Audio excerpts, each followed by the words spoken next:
1909 August 21 ബ്രിട്ടനിൽ ജനിച്ച Adel കാറ്റർഹാം എന്ന ഒരു സ്ത്രീയാണ് ഇന്ന് ലോകത്തിൽ ഏറ്റവും പ്രായമുള്ള ആൾ എന്ന് ഗിന്നസ് വേൾഡ് റെക്കോർഡിൽ രേഖപ്പെടുത്തപ്പെട്ടിട്ടുണ്ട്. പുരുഷന്മാരിൽ ഏറ്റവും കൂടുതൽ വയസ്സുള്ളത് 113 വയസ്സുള്ള ഫ്രാൻസുകാരനായ ജോവാവോ മറിഞ്ഞോ നെറ്റോ എന്ന ഒരു ആളാണ്. ഈ നൂറ്റാണ്ടിൽ ഏറ്റവും കൂടുതൽ ലോകത്ത് ആയുസ് ലഭിച്ചത്, ഏറ്റവും കൂടുതൽ കാലം ജീവിച്ചത് ഫ്രാൻസിലെ തന്നെ ജീൻ കാൽമെൻറ്റ് എന്നൊരാളാണ്. അയാൾക്ക് 122 വയസ്സുണ്ടായിരുന്നപ്പോഴാണ് അയാൾ മരിച്ചത് എന്നാണ് നമ്മൾ ഗൂഗിളിൽ സെർച്ച് ചെയ്യുമ്പോൾ കാണാൻ കഴിയുന്നത്. ഇസ്ലാമിക ചരിത്രത്തിൽ ആദ്യത്തെ മനുഷ്യനായ ആദം നബി അലൈഹിസ്സലാം 1000 വർഷത്തോളം ഭൂമിയിൽ ജീവിച്ചു എന്നാണ് ചരിത്രത്തിൽ നമുക്ക് വായിക്കാൻ കഴിയുന്നത്. പിന്നീട് വന്ന ഒരു പ്രവാചകനായ നൂഹ് നബി അലൈഹിസ്സലാം 950 വർഷക്കാലം മനുഷ്യരെ അള്ളാഹുവിൻ്റെ മാർഗത്തിലേക്ക് ക്ഷണിക്കുകയുണ്ടായി. അപ്പോഴും ഏതാണ്ട് 1000-ഓളം വർഷം നൂഹ് നബി അലൈഹിസ്സലാം ഭൂമിയിൽ ജീവിച്ചിട്ടുണ്ടാകും എന്നുള്ളതാണ് നമുക്ക് മനസ്സിലാക്കാൻ കഴിയേണ്ടത്. ഈ ഭൂമിയിൽ കൂടുതൽ കാലം ജീവിക്കുക, ദീർഘായുസ് ലഭിക്കുക എന്നുള്ളത് ഓരോ മനുഷ്യൻ്റെയും ഒരാഗ്രഹമാണ്. അതിന് ഭൗതിക ശാസ്ത്രം മുന്നോട്ട് വയ്ക്കുന്ന ഒരു ഫോർമുല മനസ്സംഘർഷങ്ങൾ ഒഴിവാക്കുക, സ്ട്രെസ് ഒഴിവാക്കുക,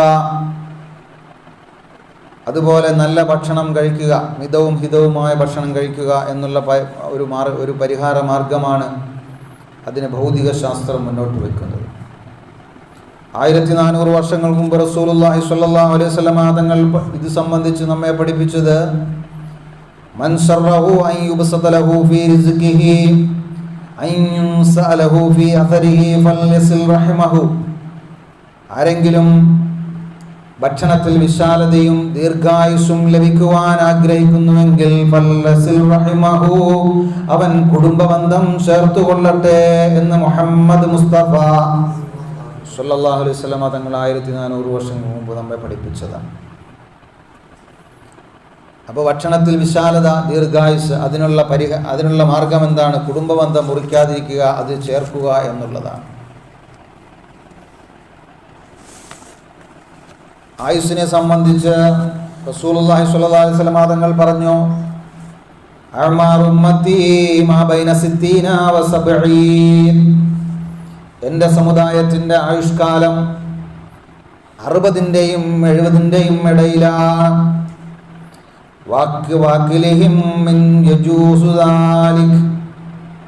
അതിനെ മറികടക്കുന്നവർ വളരെ കുറവാണ് എന്ന് റസൂലുള്ളാഹി സ്വല്ലല്ലാഹു അലൈഹി വസല്ലം തങ്ങൾ പറയുകയുണ്ടായി. ഒരു ശരാശരി ആവറേജ് ഒരു മനുഷ്യൻ്റെ വയസ്സ് 60-ൻ്റെയും 70-ൻ്റെയും ഇടയിലാണ്. റസൂൽ സല്ലല്ലാഹു അലൈഹി വസല്ലം ലോകത്തോട് വിട പറഞ്ഞത് 63-ാമത്തെ വയസ്സിലായിരുന്നു. ഒന്നാം ഖലീഫ അബൂബക്കർ സിദ്ദീഖ് റളിയല്ലാഹു അൻഹു, ഉമർ ഇബ്നുൽ ഖത്താബ് റളിയല്ലാഹു അൻഹുവും എല്ലാം 60-ൻ്റെയും 70-ൻ്റെയും ഇടയിൽ ലോകത്തോട് വിട പറഞ്ഞവരാണ്. അതുപോലെ തന്നെ അതേസമയം റസൂൽ സല്ലല്ലാഹു അലൈഹി വസല്ലം തങ്ങളുടെ സ്വഹാബാക്കളിൽപ്പെട്ട അനസ് റളിയല്ലാഹു അൻഹു 103 വയസ്സ് വരെ ഭൂമിയിൽ ജീവിക്കുകയുണ്ടായി. അസ്മാ റളിയല്ലാഹു അൻഹ ഒരു പല്ല് പോലും കൊഴിയാതെ, ഓർമ്മയ്ക്ക് യാതൊരു വിധത്തിലുള്ള കുഴപ്പവുമില്ലാതെ 100 വയസ്സ് വരെ ജീവിച്ചു ഭൂമിയിൽ. ഹസ്സാൻ ഇബ്നു സാബിത്ത് റളിയല്ലാഹു അൻഹു റസൂൽ സല്ലല്ലാഹു അലൈഹി വസല്ലം തങ്ങളെ കുറിച്ച് നിരവധി കവിതകൾ പാടിയ ഒരു കവിയായിരുന്നു, ഒരു ഗായകനായിരുന്നു. 120 വയസ്സ് വരെയാണ് അദ്ദേഹം ഭൂമിയിൽ ജീവിച്ചത്. മഹാനായ സൽമാനുൽ ഫാരിസി റളിയല്ലാഹു അൻഹു 130 വയസ്സ് വരെ ഭൂമിയിൽ ജീവിച്ചു എന്നാണ് ചരിത്ര ഗ്രന്ഥങ്ങളിൽ നമുക്ക് വായിക്കാൻ കഴിയുന്നത്. ഇന്നും 100 വയസ്സ് കഴിഞ്ഞവരെ നമ്മൾ അത്ഭുതത്തോടെ നോക്കിക്കാണുന്നുണ്ട്. വളരെ വളരെ വിരളമായി 100 വയസ്സ് പൂർത്തിയാക്കിയവർ, 100 വയസ്സ് കഴിഞ്ഞവർ ലോകത്തുണ്ട്. ഏറ്റവും കൂടുതൽ കാലം ഭൂമിയിൽ ജീവിച്ചവരുടെ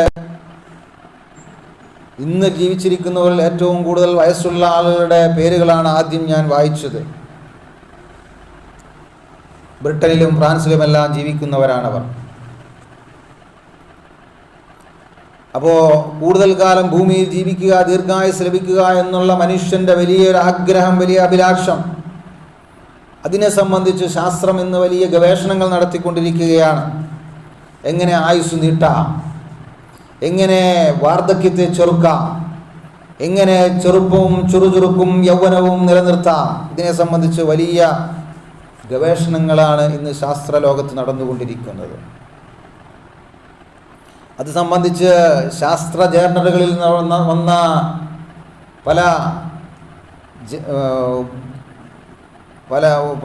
പല വിധത്തിലുള്ള വിശകലനങ്ങളിൽ നിന്ന് നമുക്ക് മനസ്സിലാക്കാൻ കഴിയുന്നത്, ആർട്ടിഫിഷ്യൽ ഇൻ്റലിജൻസിൻ്റെ സഹായത്തോടുകൂടി കുഞ്ഞൻ റോബോട്ടുകളെ മനുഷ്യ ശരീരത്തിലേക്ക് കടത്തിവിട്ടാൽ ശരീരത്തിൽ ഡാമേജായ കോശങ്ങളെ നന്നാക്കി അതിൻ്റെ വാർദ്ധക്യത്തെ അകറ്റി നിർത്താൻ കഴിയുമെന്ന്, അങ്ങനെ മരണത്തെ മാറ്റി നിർത്താൻ സാധിക്കുമെന്നുമെല്ലാം ഇന്ന് ശാസ്ത്രം അഭിപ്രായപ്പെട്ടിട്ടുണ്ട്. ശാസ്ത്ര ജേർണലുകളിൽ ഇതിനെ സംബന്ധിച്ചുള്ള ലേഖനങ്ങളെല്ലാം പ്രസിദ്ധീകരിക്കപ്പെട്ടിട്ടുണ്ട്.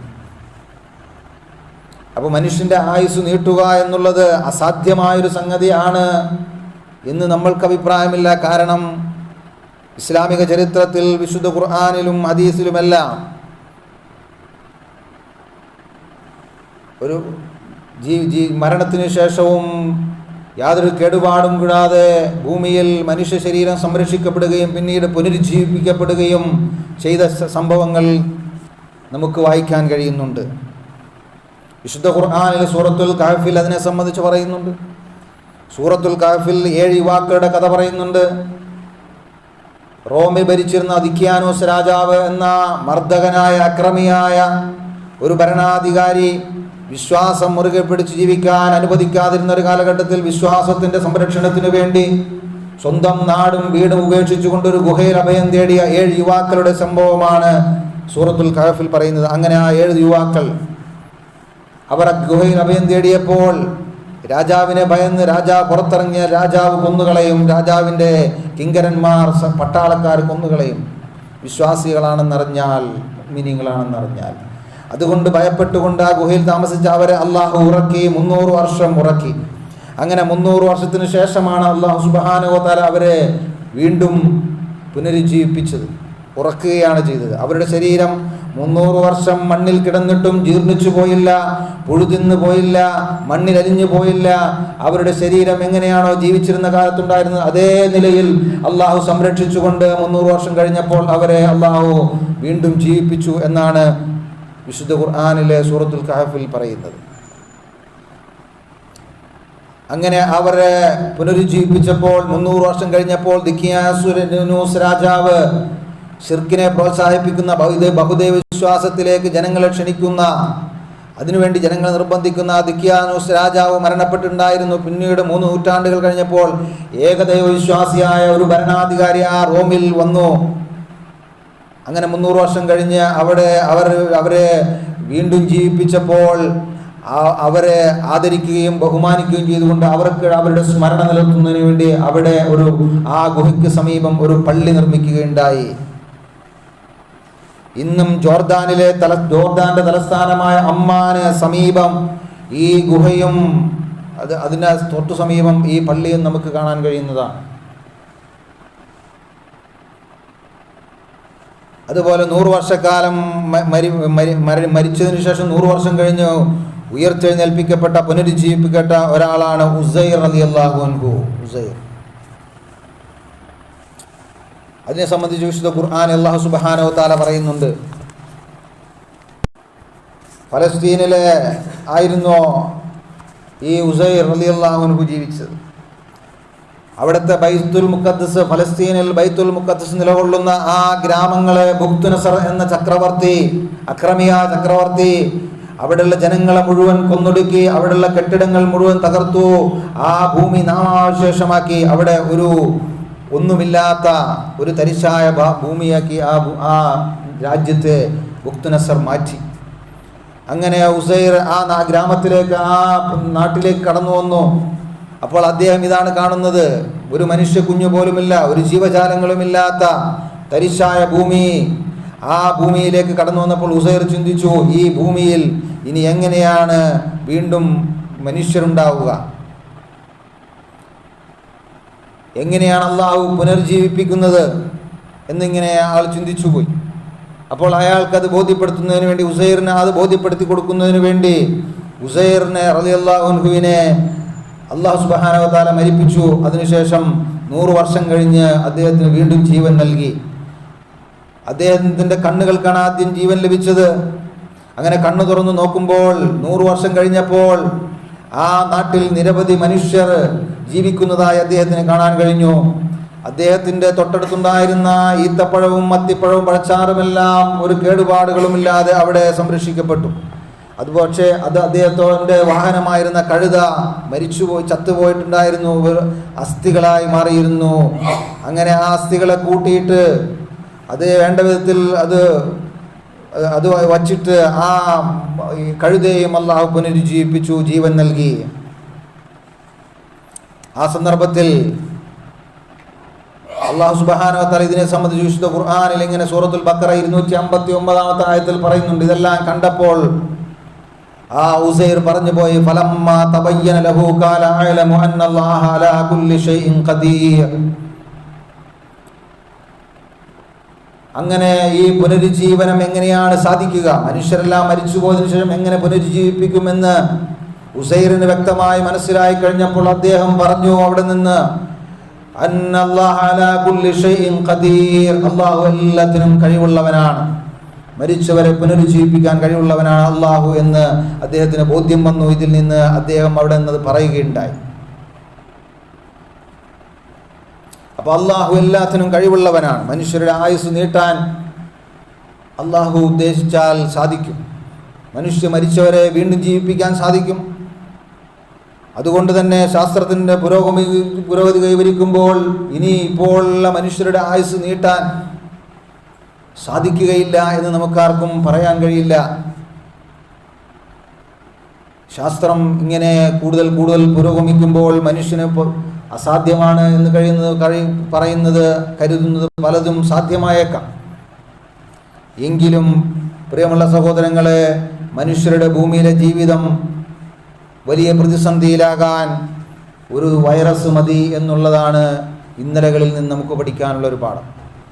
ഇത്രയേറെ മനുഷ്യന് ശാസ്ത്രീയ മുന്നേറ്റങ്ങൾ ഉണ്ടാക്കി പുതിയ കണ്ടുപിടുത്തങ്ങൾ മനുഷ്യന് സാധിക്കുമെങ്കിലും മനുഷ്യൻ്റെ ജീവിതം നിശ്ചലമാക്കാൻ, മനുഷ്യനെ പുറത്തിറങ്ങാൻ സാധിക്കാത്ത രീതിയിലേക്ക് മനുഷ്യനെ അവൻ്റെ വീടുകളിലേക്ക് തളച്ചിടാൻ ഒരു വൈറസ് മതി എന്നുള്ളതാണ് കോവിഡ് കാലം നമ്മെ പഠിപ്പിക്കുന്നത്. കോവിഡ് വൈറസ് എന്നൊരു വൈറസ് വന്നപ്പോൾ ലോകം മുഴുവൻ ലോക്ക്ഡൗണിലായി, നിശ്ചലമായി. ഇന്നിപ്പോൾ പുതിയ വൈറസുകൾ മനുഷ്യരെ ഭീതിയിലാഴ്ത്തിക്കൊണ്ട്, ആശങ്കയിലാഴ്ത്തിക്കൊണ്ട് സമൂഹത്തിൽ കടന്നു വന്നുകൊണ്ടിരിക്കുകയാണ്. മനുഷ്യർക്കിടെ പല വിധത്തിലുള്ള മാരകമായ രോഗങ്ങൾ മനുഷ്യർക്ക് ഇന്ന് പ്രത്യക്ഷപ്പെട്ടുകൊണ്ടിരിക്കുകയാണ്. പുതിയ രോഗങ്ങൾ. നിപ്പ വൈറസ് അതിൽപ്പെട്ടതാണ്, ഷിഗല്ല വൈറസ് അതിൽപ്പെട്ടതാണ്. ഷിഗല്ല വൈറസ് ബാധ ഇന്ന് നമ്മുടെ കേരളത്തിൽ വീണ്ടും ശക്തിപ്പെട്ടിരിക്കുകയാണ്. ഈ കഴിഞ്ഞ ജൂൺ മാസത്തിൽ മാത്രം 205 പേർക്ക് ഷിഗല്ല വൈറസ് ബാധിക്കുകയുണ്ടായി. അതിമാരകമായ രോഗമാണ്. ആ രോഗം ബാധിച്ച 6 പേർ മരണത്തിന് കീഴടങ്ങി എന്നാണ് നമ്മൾ പത്രങ്ങളിലൂടെ വായിച്ചത്. ആരോഗ്യവകുപ്പ് നൽകുന്ന വിവരം അതാണ്.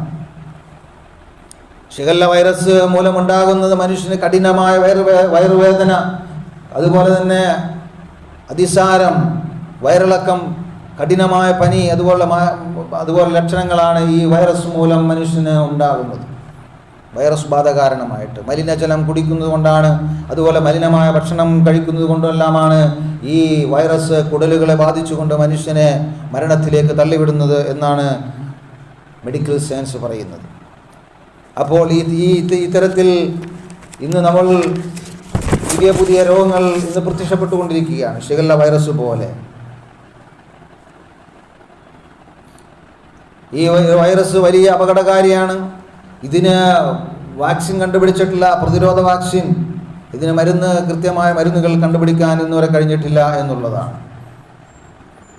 അപ്പം ഈ രീതിയിൽ മനുഷ്യനെ നിസ്സഹായനാക്കാൻ, മനുഷ്യൻ്റെ നിസ്സഹായത വ്യക്തമാക്കുന്ന ഒരു കാര്യമാണ് ഈ വൈറസുകളുടെ കടന്നുവരവ്. ഇതിൽ നിന്നെല്ലാം നമുക്ക് പഠിക്കാനുള്ള പാഠം എന്താണ്? മനുഷ്യന് പഠിക്കാനുള്ള പാഠം എന്താണ്? അള്ളാഹു എന്താണ് തീരുമാനിക്കുന്നത് അത് മാത്രമേ നടക്കുകയുള്ളൂ. അള്ളാഹു എല്ലാത്തിനും ശക്തിയുള്ളവനാണ്, കഴിവുള്ളവനാണ്. അള്ളാഹു തീരുമാനിച്ചാൽ മനുഷ്യന് ആയുസ് നീട്ടാൻ കഴിയും. എങ്കിലും മനുഷ്യൻ നിസ്സഹായനാണ്. മനുഷ്യനെ നിസ്സഹായനാക്കാൻ ഒരു വൈറസ് മതി എന്നുള്ള ഒരു കാര്യമാണ് ഇപ്പോൾ ഷിഗല്ല വൈറസിൻ്റെ ഈ വ്യാപനത്തിലൂടെ നമുക്ക് പഠിക്കാനുള്ളത്. അല്ലാഹു സുബ്ഹാനഹു വ തആല വിശുദ്ധ ഖുർആൻ സൂറത്തുൽ നിസായിൽ പറയുന്നുണ്ട്, ഐനമാ തകൂനു യുദ്രിക്കുമുൽ മൗത്ത് വലൗ കുന്തും ഫീ ബുറൂജിൻ മുശയ്യദ. നിങ്ങൾ എത്ര ബലിഷ്ഠമായ അതിശക്തമായ കോട്ടകളിൽ കയറി ഒളിച്ചിരുന്നാലും മരണം നിങ്ങളെ പിടികൂടുന്നതാണ്. യുദ്രിക്കുമുൽ മൗത്ത്, മരണം നിങ്ങളെ പിടികൂടുക തന്നെ ചെയ്യും. അതിൽ നിന്ന് രക്ഷപ്പെടാൻ ആർക്കും സാധിക്കുകയില്ല. എത്ര സയൻസും ടെക്നോളജിയും എത്രയേറെ വളർന്നു വികസിച്ച് വലുതായി മനുഷ്യ ജീവിതത്തിന് കൂടുതൽ സൗകര്യങ്ങൾ നൽകുകയും മനുഷ്യ ജീവിതം കൂടുതൽ സുഗമമാക്കുകയും ചെയ്യുമ്പോഴും ഈ മരണത്തിൽ നിന്ന് രക്ഷപ്പെടാൻ മനുഷ്യർക്കാർക്കും സാധിക്കുകയില്ല. ഫഇൻ തുസിബഹും ഹസനത്തുൻ യഖൂലു ഹാദിഹി മിൻ ഇൻദില്ലാഹ്. ഒരു നന്മയുണ്ടായാൽ, ഒരു ഗുണമുണ്ടായാൽ അവർ പറയും ഇത് അല്ലാഹുവിൽ നിന്നുള്ളതാണ്. വഇൻ തുസിബഹും സയ്യിഅത്തുൻ യഖൂലു ഹാദിഹി മിൻ ഇൻദിക്. എന്നാൽ ഒരു പ്രയാസമുണ്ടായാലോ, ഒരു വിഷമമുണ്ടായാലോ, അങ്ങനെ ഒരു വിഷമമുണ്ടായി കഴിഞ്ഞാൽ അത് നിന്റെ കർമ്മഫലമാണ് എന്ന് അവർ പറയും. അങ്ങനെയാണ് അവർ പറയുക. എന്നാൽ കുല്ലും മിൻ ഇൻദില്ലാഹ്, പറയുക എല്ലാം അല്ലാഹുവിൽ നിന്നാണ്. അത് നമ്മുടെ വിശ്വാസത്തിന്റെ അടിസ്ഥാനമാണ്. ഈമാൻ കാര്യങ്ങളിൽ ആറാമത്തതാണ്. ഖൈറും ശർറും അല്ലാഹുവിൽ നിന്നാണ്. ഖൈറും ശർറും അല്ലാഹുവിൽ നിന്നാണ്. നമുക്കുണ്ടാകുന്ന എല്ലാ പ്രയാസങ്ങളും ബുദ്ധിമുട്ടും അല്ലാഹുവിൻ്റെ തീരുമാനമനുസരിച്ചാണ്. നമുക്കുണ്ടാകുന്ന നേട്ടങ്ങളും വിജയങ്ങളും എല്ലാം അല്ലാഹുവിൻ്റെ തീരുമാനമനുസരിച്ചാണ്. കുല്ലും മിൻ ഇൻദില്ലാഹ് ഫമാലി ഹൗലായിൽ ഖൗമി ലാ യകാദൂന യഫ്ഖഹൂന ഹദീസാ. കാര്യങ്ങൾ വേണ്ടവിധം മനസ്സിലാക്കാത്തവർ എന്തുകൊണ്ടാണ് ഇങ്ങനെ കാര്യം മനുഷ്യൻ വേണ്ട വിധത്തിൽ മനസ്സിലാക്കാത്തത് എന്ന് അല്ലാഹു ചോദിക്കുകയാണ്. അതുകൊണ്ട് പ്രിയമുള്ള സഹോദരങ്ങളെ, ഒരു രോഗം വ്യാപിക്കുകയാണെങ്കിൽ അത് അള്ളാഹുവിൻ്റെ തീരുമാനമനുസരിച്ചാണ്. ഒന്നുകിൽ അതൊരു ശിക്ഷയായിരിക്കും, അല്ലെങ്കിൽ ഒരു പരീക്ഷണമായിരിക്കും. രണ്ടിലും നമ്മൾ ക്ഷമ അവലംബിച്ചുകൊണ്ട് മുന്നോട്ട് പോവുക എന്നുള്ളതാണ് വിശ്വാസികൾ അവലംബിക്കേണ്ടത്. ശുചിത്വം വളരെ പ്രധാനമാണ് ഈ രോഗങ്ങളെ പ്രതിരോധിക്കാൻ. അത്വഹൂർ ശത്രുൽ ഈമാൻ, ഈമാനിൻ്റെ പകുതിയാണ് ശുദ്ധി എന്ന് റസൂലുള്ളാഹി സ്വല്ലല്ലാഹു അലൈഹി വസല്ലം തങ്ങൾ പഠിപ്പിച്ചു. അതുകൊണ്ട് പരിസര ശുചിത്വം നമ്മൾ വളരെ പ്രധാനമായി നമ്മുടെ പരിസരം ശുചിത്വത്തോടെ ശുദ്ധിയായി സംരക്ഷിക്കാൻ നമ്മൾ ശ്രദ്ധിക്കേണ്ടതുണ്ട്. രോഗങ്ങളെ പ്രതിരോധിക്കാൻ പറ്റിയ അനിവാര്യമായ ഒരു കാര്യമാണത്. അതുപോലെ റസൂൽ സല്ലല്ലാഹു അലൈഹി വസല്ലം തങ്ങൾ പറഞ്ഞു, എല്ലാ വർഷത്തിലും ഒരു രാത്രി ഒരു വബാഇനെ അല്ലാഹു ഭൂമിയിൽ ഇറക്കുന്നതാണ്. ഒരു പകർച്ചവ്യാധിയെ, ഒരു മാരകമായ രോഗത്തിൻ്റെ അണുക്കളെ ഭൂമിയിലേക്ക് അല്ലാഹു വർഷിക്കുന്നതാണ്. അപ്പോൾ നിങ്ങൾ പാത്രങ്ങൾ എല്ലാ ദിവസവും മൂടി വെക്കുക. പാത്രങ്ങൾ, ഭക്ഷണം സൂക്ഷിച്ച പാത്രങ്ങൾ, അതുപോലെ തന്നെ വെള്ളം സംഭരിച്ചു വെച്ച പാത്രങ്ങളെല്ലാം നിങ്ങൾ മൂടി വെക്കണം, തുറന്നിടരുത്. അങ്ങനെ തുറന്നിട്ടാൽ ആ പകർച്ചവ്യാധിയുടെ രോഗാണുക്കൾ ആ ദിവസത്തിൽ ആ പാത്രത്തിൽ വീഴുന്നതാണ്. അങ്ങനെ രോഗങ്ങൾ നിങ്ങൾക്കുണ്ടാകുന്നതാണെന്ന് മുഹമ്മദ് മുസ്തഫ സ്വല്ലല്ലാഹു അലൈഹി വസല്ലം തങ്ങൾ 1400 വർഷം മുമ്പ് പഠിപ്പിക്കുകയുണ്ടായി. അപ്പോൾ നമ്മളത് വളരെ ശ്രദ്ധിക്കേണ്ട സംഗതിയാണ്. അതുപോലെ തന്നെ പാത്രം തുറന്നു വച്ചാൽ അതിൽ രോഗാണുക്കളെ പറത്തുന്ന ഈച്ചയും കൊതുകും എല്ലാം വന്ന് വീഴുമെന്നുള്ളത് നമുക്ക് മനസ്സിലാക്കാൻ കഴിയുന്ന ഒരു സംഗതിയാണ്. അതുപോലെ പല്ലി അതിൽ കയറാൻ സാധ്യതയുണ്ട്, പാറ്റ അതിൽ കയറാൻ സാധ്യതയുണ്ട്. അതെല്ലാം പല രോഗങ്ങൾക്കും കാരണമാകുന്നതാണ്. അതുകൊണ്ട് പാത്രം മൂടി വെക്കുക എന്നുള്ള ഒരു ശീലം നമുക്കുണ്ടാകണം. അത് റസൂൽ സല്ലല്ലാഹു അലൈഹി വസല്ലം തങ്ങൾ വളരെ കണിശമായി ഞങ്ങളെ പഠിപ്പിച്ച ഒരു കാര്യമാണ്. രോഗങ്ങളെ പ്രതിരോധിക്കാൻ അത് അനിവാര്യമാണ്.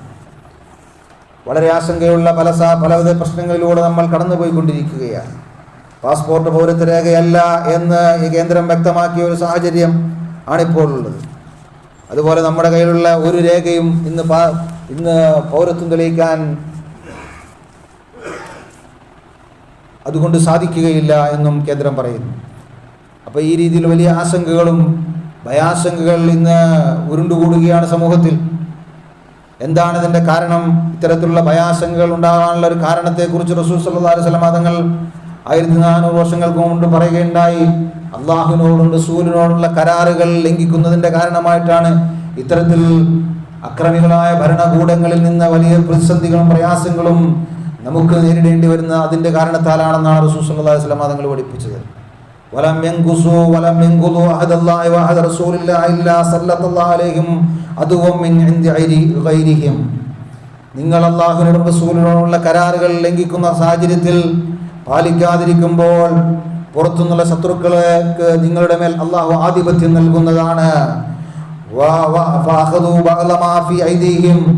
നിങ്ങളുടെ കൈകളിലുള്ള നിങ്ങളുടെ ഉടമസ്ഥയിലുള്ളതെല്ലാം അവർ കൈയടക്കുന്നതാണ്, പിടിച്ചെടുക്കുന്നതാണെന്ന് മുഹമ്മദ് മുസ്തഫ ആ കാലത്ത് അങ്ങനെ സംഭവിക്കുമെന്നാണ്. ഇന്നിപ്പോൾ നമ്മുടെ പള്ളികൾ, നമ്മുടെ മദ്രസകൾ, നമ്മുടെ ദീനീ സ്ഥാപനങ്ങൾ, വഖഫ് ഭൂമികളെല്ലാം പിടിച്ചെടുത്തുകൊണ്ടിരിക്കുകയാണ്, കയ്യേറിക്കൊണ്ടിരിക്കുകയാണ്, അന്യാധീനപ്പെട്ടുകൊണ്ടിരിക്കുന്ന കാഴ്ചകളാണ് നമുക്ക് കാണാൻ കഴിഞ്ഞുകൊണ്ടിരിക്കുന്നത്. ഇതിൻ്റെ കാരണം, അടിസ്ഥാനപരമായ കാരണം, അള്ളാഹുവിനോടും റസൂലിനോടും നമ്മൾ പാലിക്കേണ്ട ആ കരാറുകൾ പാലിക്കാതിരിക്കുന്നത് കൊണ്ടാണ് എന്ന് നമ്മൾ മനസ്സിലാക്കേണ്ടതുണ്ട്. അതുപോലെ അള്ളാഹുവിൻ്റെ പള്ളി, ആ പള്ളി തകർത്തുകൊണ്ട് പണിതുയർത്തിയ മന്ദിരം, ആ ബിൽഡിങ്ങിൻ്റെ പേരിൽ ഇന്ന് കോടികളുടെ തട്ടിപ്പിൻ്റെ വാർത്തകൾ പുറത്തു വന്നിരിക്കുകയാണ്. വിശുദ്ധ ഖുർആൻ അല്ലാഹു സുബ്ഹാനഹു വ തആല അള്ളാഹുവിൻ്റെ പള്ളികൾ കയ്യേറുന്നവർക്കുണ്ടായ നിന്ദ്യതയെക്കുറിച്ച് പറയുന്നുണ്ട്. ലഹും ഫിദ് ദുനിയാ ഖസിയും വലഹും ഫിൽ ആഖിറതി അദാബുൻ അദീം. അതാണ് നമ്മൾ കണ്ടുകൊണ്ടിരിക്കുന്നത്.